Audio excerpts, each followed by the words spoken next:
বাইশে শ্রাবণের একটা কবিতা পাঠ না করলে আমার যেন একটু ফাঁকা ফাঁকা মনে হয়। একজন কবির মৃত্যুতে।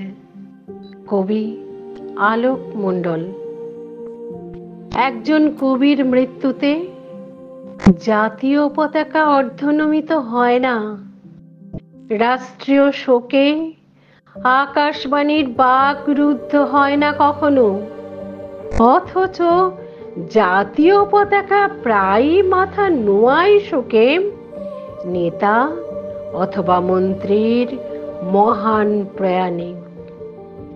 একজন কবির মৃত্যুতে বাজার দর একই থাকে, শেয়ার বাজারে ধসও নামে না, সীমান্তে গোলাগুলি কিংবা আঞ্চলিক স্বাধীনতা ঘোষিত হয় না কোথাও।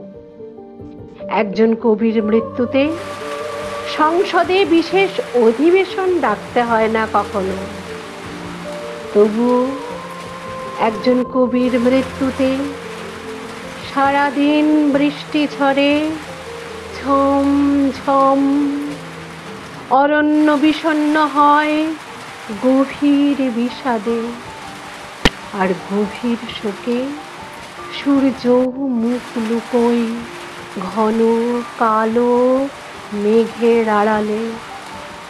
একজন কবির মৃত্যুতে পৃথিবীর সব পাখি তার সুরে গান গায়, সেই গান রবীন্দ্রনাথের, সেই গান রবীন্দ্রনাথের।